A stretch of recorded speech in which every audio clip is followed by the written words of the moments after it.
Folks, do I have a treat for you today.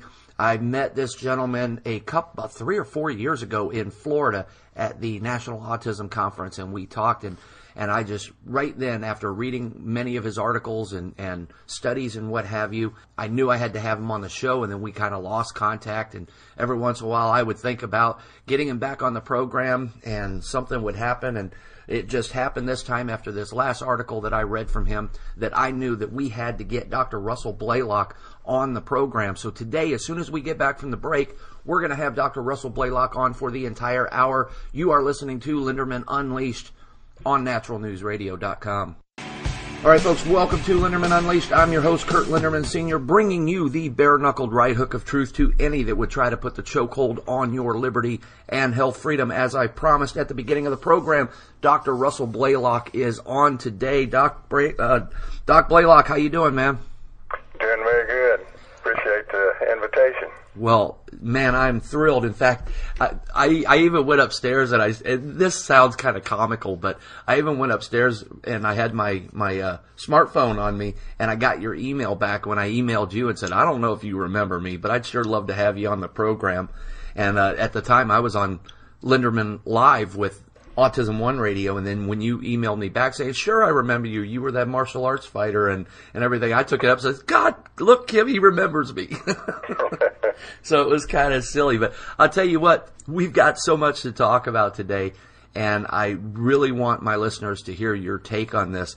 The main reason I got you on the program was your recent article about the nano-aluminum particles in the chemtrails, and I think it's just so important that people understand what's going on here. So could you tell me what got you interested in this, and what started you writing this this recent paper?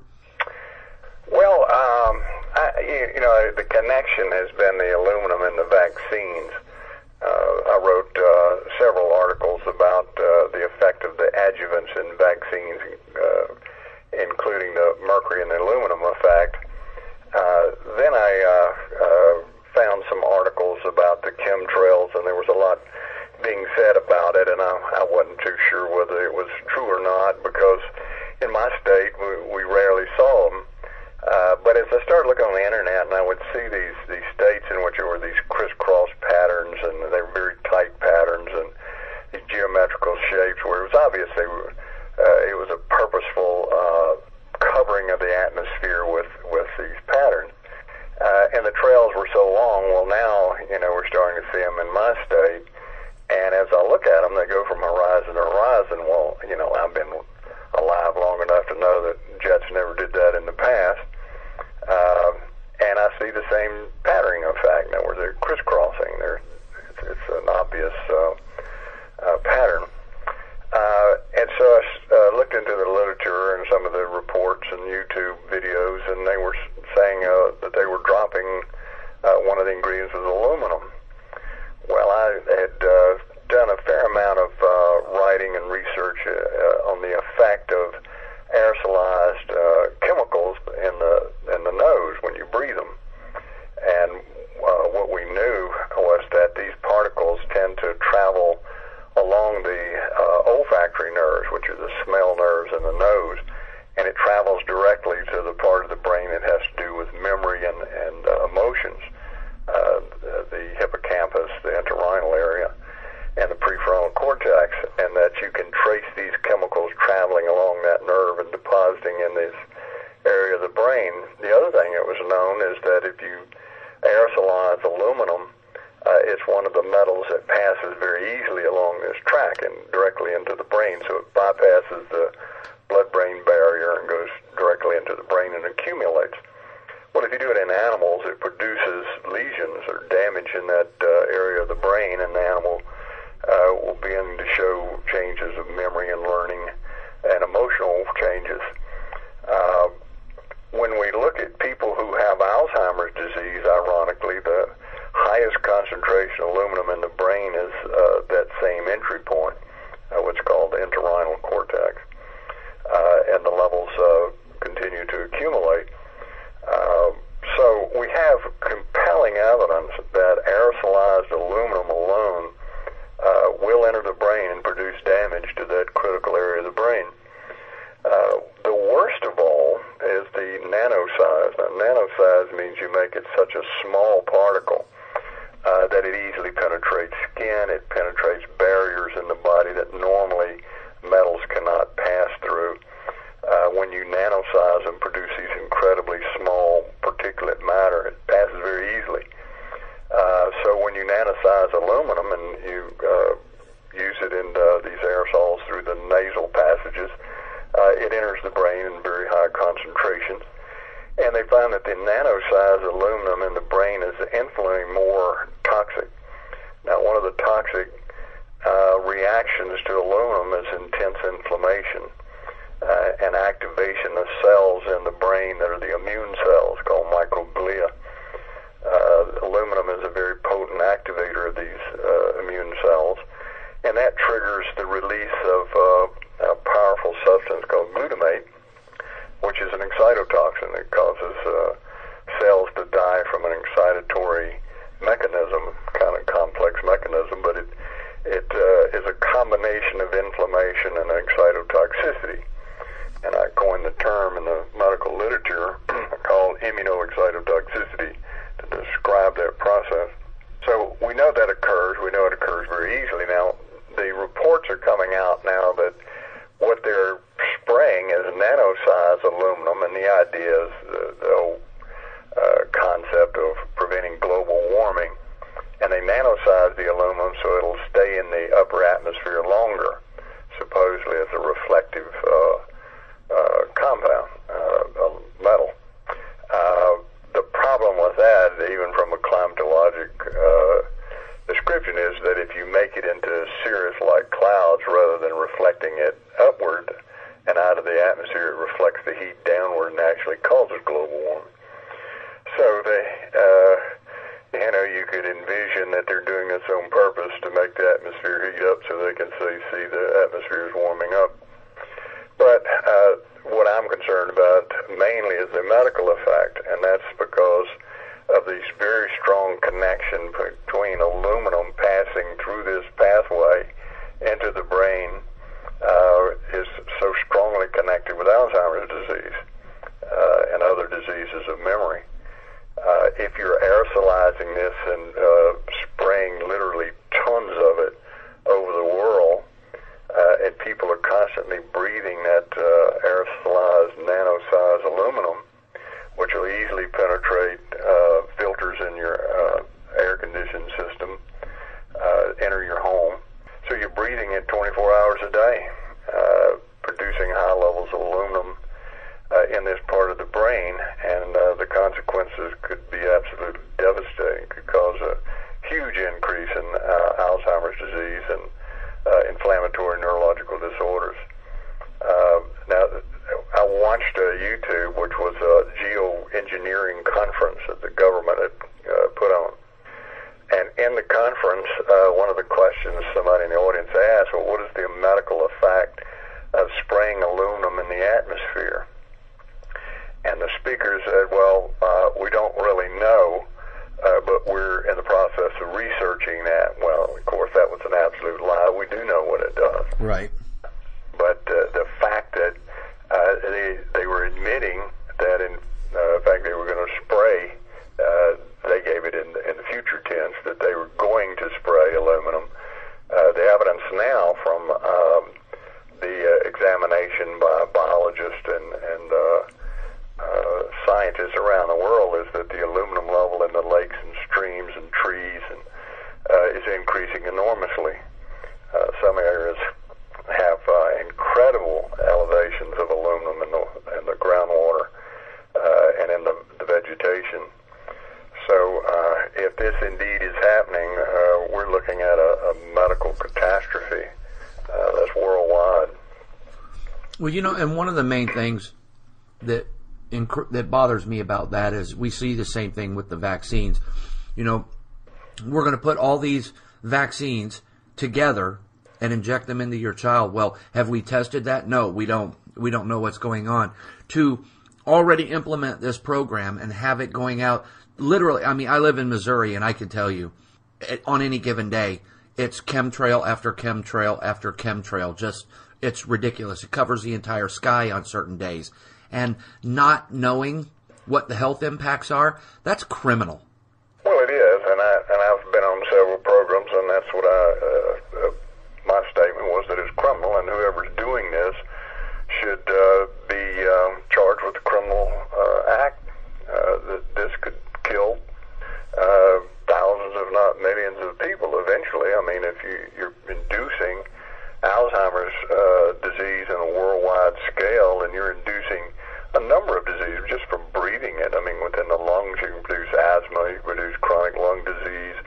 People who have pre-existing chronic lung disease will precipitously get worse, because aluminum, as it enters the epithelium of the lungs, is going to produce intense inflammatory reactions, and that's going to produce a worsening of their pulmonary conditions.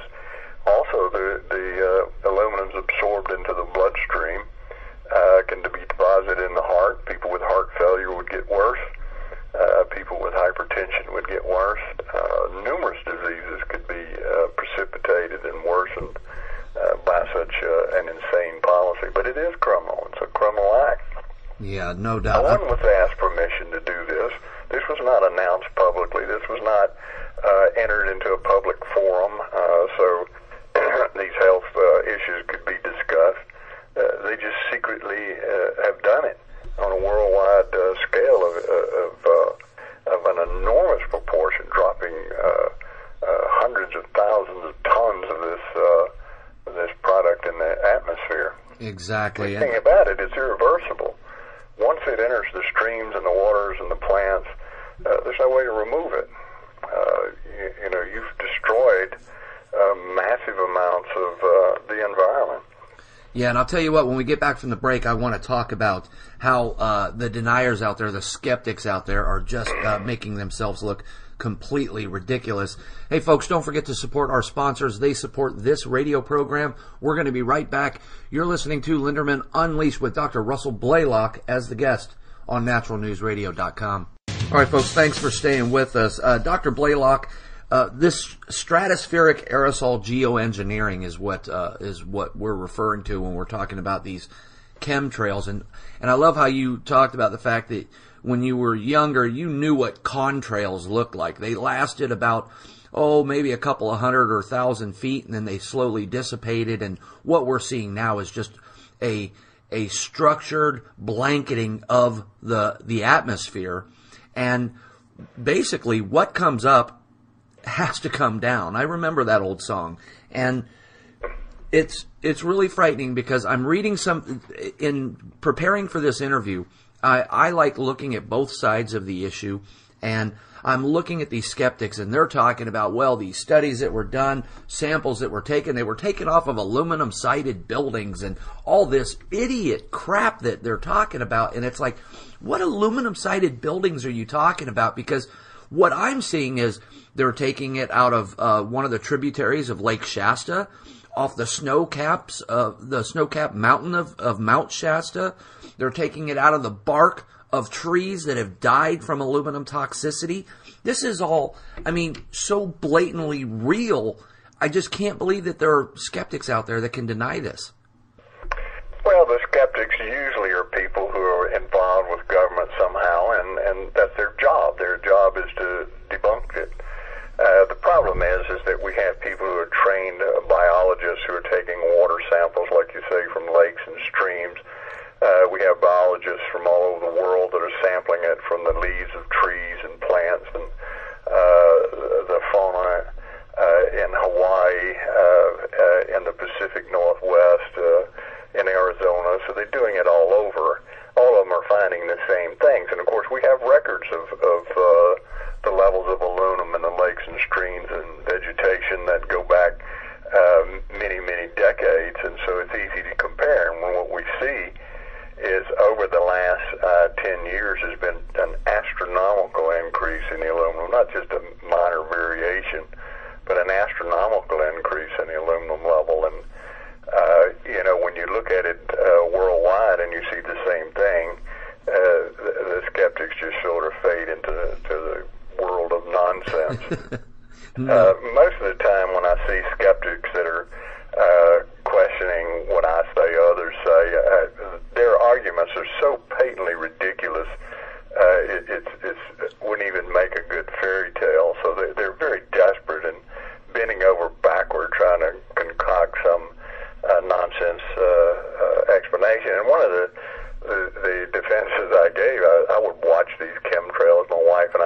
him, and I looked up and I said, notice that the jet's chemtrail now has stopped, and there's a gap, and then it started again, and then it stopped, and there's another gap. Well, if it's a contrail, that means a jet the size of a B-17 is shutting its engines off and starting them back up. Yeah, well, a little sputter there. Jets can't shut their engines off and turn them back on repeatedly. So, that alone proves it's nonsense. They're not turning them on and turn them off within a short distance. And then they give the explanation, it's the coldness of the atmosphere. Well, you can see two jets flying at the same time. They're both large jets. One of them has a normal contrail, very short, very small. The other next to it is a huge trail. And so they're flying at the same time, same atmosphere, same temperature, same elevation, and yet their trails are different. And they're obviously different, tremendously different. And when these chemtrails go over, it produces huge clouds. Well, you don't see contrails that produce persisting clouds. No, they immediately begin to dissipate. After the jet is gone. That's sheer nonsense. So, their explanations are laughable nonsense. Yeah, I mean, contrails, by their very nature, begin to dissipate as soon as they come out of the plane. And what we're seeing here is particles that are remaining intact and spreading. It's patently ridiculous. Sure, and they form clouds. Yeah. We've seen some days in which virtually every cloud in the sky is a chemtrail cloud, and they're there long after the jet's gone. I mean, hours after. They're these huge smudges of clouding. Well, that's not a contrail. Contrails don't last that long. And the other thing that's suspicious is when they try to get the military to let them sample the fuel in these jets. They wouldn't let them do it directly. What they did is they sent them samples of jet fuel. Well, that's two different things. Yeah. I want to know what's in that jet fuel. I don't want to have you send me a sample. You go down to the pure tank and send a sample, but you're not taking what's being sprayed into the atmosphere. So there's a lot of secrecy. They don't want sampling. They don't want you on the airplanes, and so you have to question, well, what's all this secrecy about? Well, and is that how they're doing it? Is adding it to the jet fuel so that it disperses, or and this is something I don't know.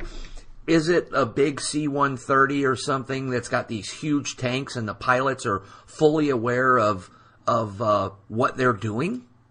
Well, I would suspect the latter. Even though a lot of the people suspect what's being put in the fuel, I don't think you could put a high enough concentration in the fuel. It might interfere with the fuel and ruin the engine. I think there's separate tanks that they're spraying, and some of the photographs I've seen up close of the jets, it looks like separate nozzles. And so, and the size of the cloud coming directly out of the jet is huge. I mean, it's as large as a fuselage. I suspect that they have separate tanks that contain these compounds that are being sprayed. And, I've heard a lot of people saying, well, you would have a pilot that would finally, turn state's evidence or become a whistleblower or whatever they want to say. But, I mean, we've got pediatricians out there continuing to stick, needles into young children left and right over and over again. They really honestly believe they're doing the right thing. And I think that's what we're going to see with this stratospheric engineering, geoengineering, is just the simple fact that these people have been brainwashed into believing that what they're doing is important and good for the environment. Yeah, that's certainly a strong possibility. Pilots in the military, of course, in the military, they're told what's in those tanks is none of your business. Right. That's out of your need to know. And, if you've ever been in the military, that's the way things work. Everything's categorized. You have certain information you're allowed, none of your business, and you better not even look into it. So the pilot's just told, spray this, and it's, he may be told it's for geoengineering, but the contents of it he doesn't know. These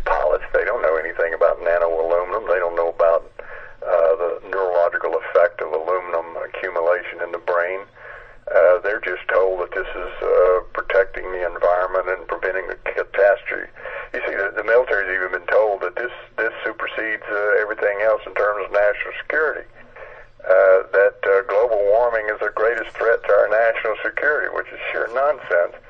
But in the military, like you say, you have a closed audience that it's easy to instill this propaganda, and they don't generally ask questions. When I was in the military, people didn't ask questions. You're taught not to question orders. You just carry them out. That's your duty, is to push the button and release the chemical, what's in it and what's it for and what it does and what effect it has. That's really none of your concern. You're just following orders. Yeah, that's one reason why I only spent 4 years in the military.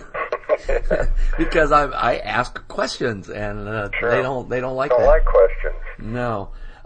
So what we have here, we have aluminum toxicity that is literally killing trees out west. Is going to be, we're seeing fish kills everywhere recently across the planet. I've got a list of fish kills that are day by day for the last 3 months, and every day there's a huge fish kill, and I think it has a lot to do with this, which makes me wonder, Doctor, I think this is intentional, but not on the side of they think they want to change the environment. I think this is intentional to get the population down. Well, it's a very cruel way to do it. The other thing is the huge number of birds that are dying. Mm-hmm. We have millions of birds, all in clusters that are dying with no explanation. Now, birds die every so often in clusters. That's known throughout history, but the scale of it today is just unbelievable. But their intention, whether this is some nefarious plot to trim the population, or whether this is idiots who really think that global warming demands this draconian policy, you can't prove. But there's no question that there is a very strong depopulation movement among the government officials, people that go higher than the government, people who make policy for government, like Council on Foreign Relations, and people from tax-free foundations that, like Ford and Carnegie and Rockefeller foundations. They're the major funders. They're the policy makers. They generate the ideas of global warming, the solutions for it. And, of course, these same organizations at the same time are the leaders in depopulation. They've written enormous amounts. You can get on their websites. They talk extensively about lowering population levels and things that need to be done to lower the population levels. So it's not a secret. It's sort of like H.G. Wells said. It's an open conspiracy. It's there if you read and dig, you can find it easily. So it's an open conspiracy to depopulate the world, and they're using numerous methods, things that reduce fertility, things that increase death rates, things that will kill off populations of the weak, sick population quicker than everybody else. So doing this, of course, the people who have pre-existing disease are going to die off a lot faster in large numbers.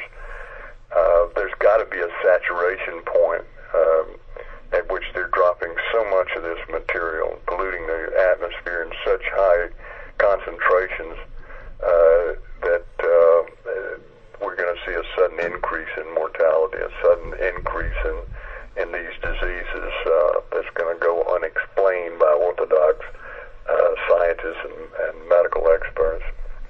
Yeah, I think for sure that's what we're going to be seeing. I'll tell you what, when we get back from the break, I want to talk a little bit more about this stratospheric aerosol geoengineering and ask you a question that pertains to the vaccines and this engineering project that they've got going on in the stratosphere. We're going to be right back, folks. You're listening to Linderman Unleashed, naturalnewsradio.com.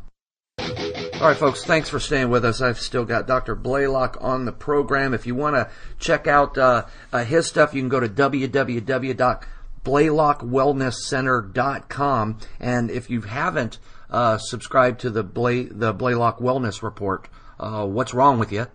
I've been reading it for years. Dr. Blaylock, one of the things I wanted to ask you is, in my research and what I've read, and now my personal research, of course, and reading about it, the one thing that we've seen is the thimerosal was a big issue years ago, the mercury in the vaccines, and then what we found out was that the toxicity of the mercury was enhanced when it was put together with the aluminum. Now, what we're seeing here in the stratospheric aerosol geoengineering, what we believe is going on, and I know a lot of people are getting this, from the government and what have you, but what they're spraying is aluminum and barium. Is there any correlation there that does the barium make the aluminum more toxic, or is that something that people haven't really looked at yet? I haven't been able to find anything, but we know that barium has pathologic effects on human tissues. And usually pathogens, when they're added together, they can either have an additive effect or synergistic effect. The synergistic effect is a magnifying effect.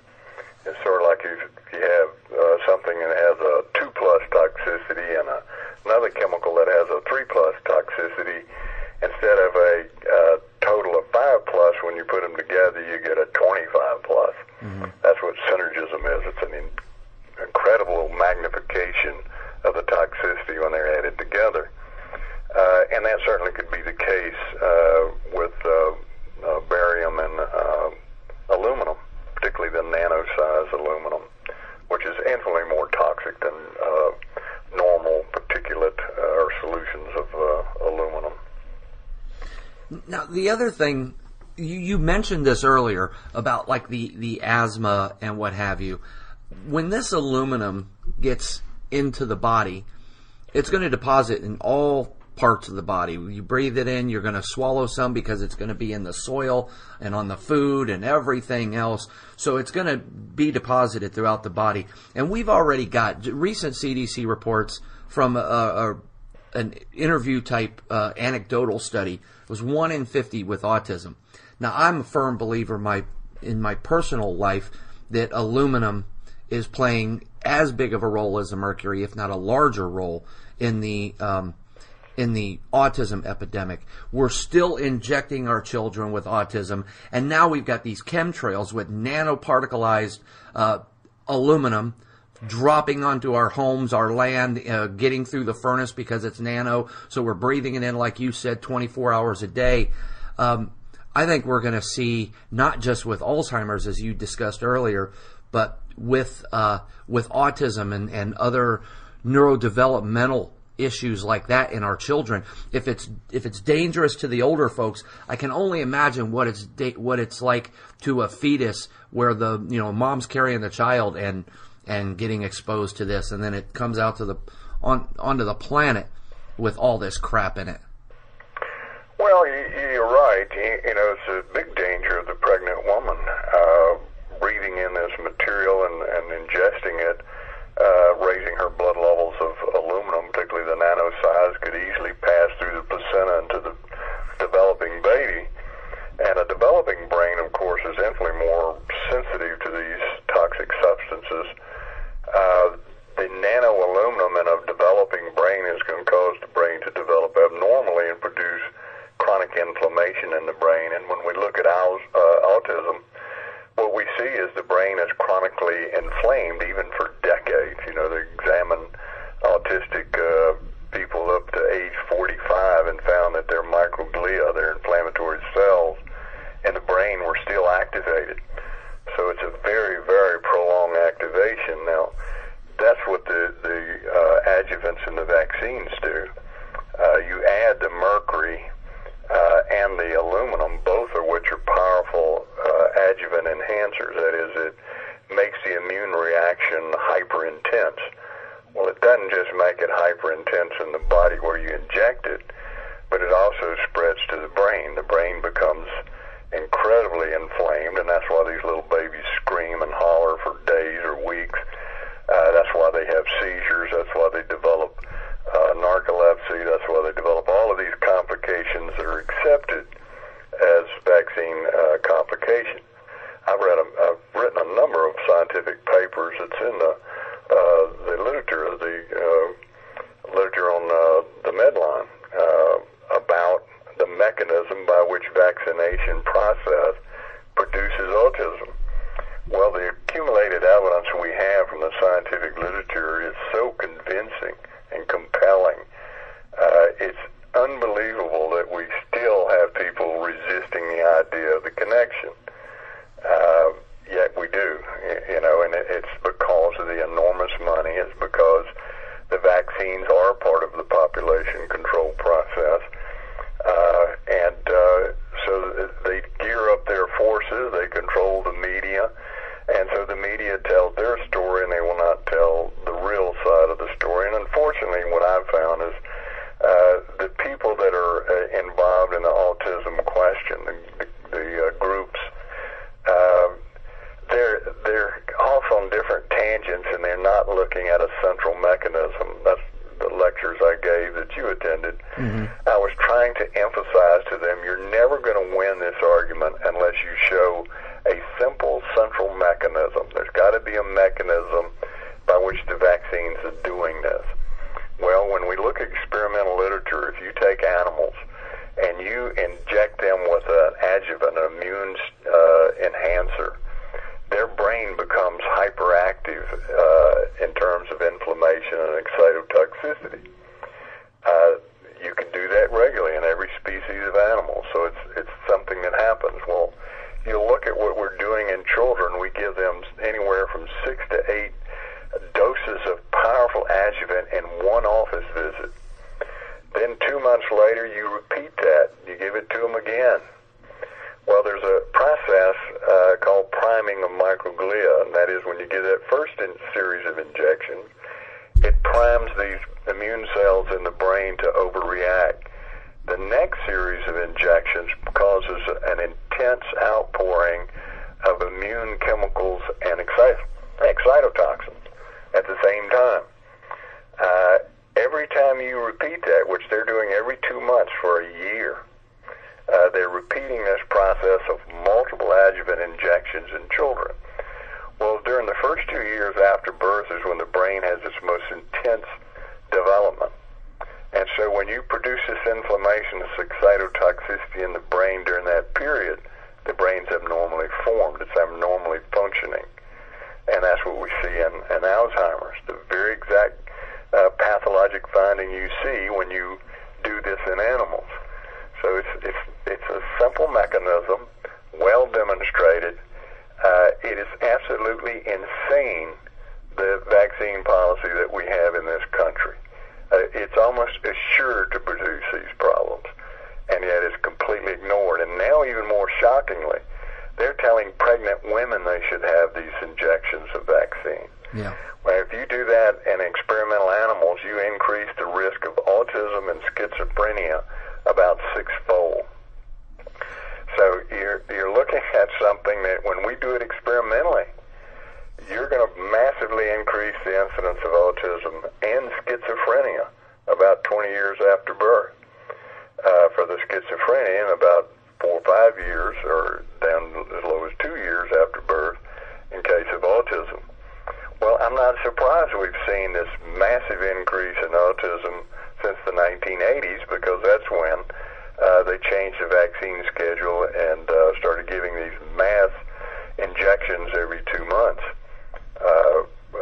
But parents need to wake up, look at the literature, and protect their children, because these people are not protecting their children.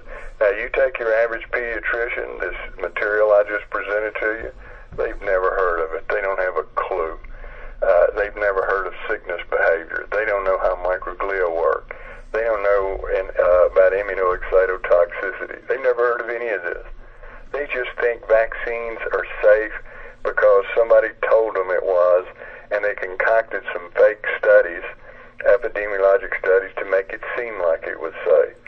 But if you examine the studies closely, they don't tell you that at all. In fact, the studies that have been held most closely indicate, in fact, they're damaging the brains of these children. Yeah. And And like I said, I was talking earlier, and I said I probably know more than most doctors, and that's why, it just angers me so much when I hear people just blindly believing what these doctors have to say. You've got to follow the money for one thing, and it's just so ridiculous. But my concern is, as you were talking, down where you live, you weren't seeing, 5 years ago, you weren't seeing all the chemtrails that much, and now you're seeing a greater increase in them. I've been seeing them around here for the last 5 years, and it's gotten to the point where it just covers the sky. That's going to increase things a lot worse. Is this nano aluminum, is it as neurotoxic as the aluminum that we're seeing in the vaccines, or is it more? Well, it's more toxic than what they used to put in the vaccines, but now I understand they're using nano aluminum in the vaccines. Oh, I did not know that. Yeah, so if you use the nano in the vaccines, not only do you drastically increase the inflammatory and excitatory toxicity systemically, that is in the body, but you dramatically increase its accumulation in the brain as well. And it appears to be a lifetime accumulation. The cells it's accumulating in are primarily immune cells. And those are the cells that produce the damage we see in all these neurologic conditions, from autism spectrum disorders, ADHD, all the way to Alzheimer's. So this is a full spectrum of neurological disease, from development and birth all the way to the extremes of age. It's a very devastating thing that these people have initiated. So, Dr. Blaylock, I've got to ask you this because, my son is affected by autism. That's why I do what I do, and vaccine injured, of course. And I've got, I'd say 40% of my listening audience probably has something to do with autism. And you were talking about this mechanism, if you will, and this inflammatory response which is causing this. And I'm not asking for a magic bullet. What do you suggest? I know my son has that inflammatory response from the injections that he got. How do I get that inflammatory response down? You're talking about the aluminum in the environment, and you're basically saying, once it's in there, it's done. We can't do anything about it. Is that the case with our bodies, with our children's bodies? No, there's a number of natural substances that, if they don't remove the aluminum, they can greatly neutralize its toxic effect in the brain. Simple things like vitamin E, the natural forms vitamin E, tocotrienols and tocopherols, they tend to reduce that inflammatory response. Vitamin C, particularly in combination with vitamin E, is a powerful protectant for the brain. For an older child, things like curcumin. Curcumin binds the aluminum and neutralizes its toxic effect. And I've reviewed a paper that found that saffron removes aluminum from the brain. So, there's a number of things. A high flavonoid intake, like fruits and vegetables, particularly the vegetables, that are high in things like hesperidin and quercetin and curcumin and ellagic acid and apigenin, and all of these things tend to bind aluminum, neutralize its toxicity. Things that increase the toxicity of it are anything that triggers inflammation, like the omega-6 fats, like corn oil, safflower oil, sunflower oil, peanut oil, soybean oil. All of those promote inflammation in the body and the brain, so it would make the aluminum toxicity infinitely worse. The omega-3, like DHA in particular, the brain uses a lot of DHA, particularly during its development, and it reduces the excito-toxicity, the inflammation, and helps neutralize that effect as well. So in combination, all of these things are very potent weapons against the aluminum toxicity. And so what you're saying is if we use these, you get rid of that, or you drastically reduce that aluminum toxicity, the inflammation goes down, and these kids can start getting better, maybe not recovered, but better? Yeah, and that's what we see in a lot of these cases. Once you change their nutrition, they start getting better. And there's just compelling evidence now from the research literature that excito-toxicity is playing a major role in autism and ADHD and a number of these diseases. Well, these supplements I name reduce excito-toxicity. Vitamin B12, folic acid helps reduce it. And when we look at autistic cases, when you start using these supplements in the autistic cases, they get better. When you improve the gut flora, the probiotics in the gut, that modulates immunity, so it lowers the immune reaction. Vitamin D3 is a very important molecule in reducing the effect of the aluminum, as well as anything that activates immune cells and inflammation. And a great number of these children are vitamin D3 deficient.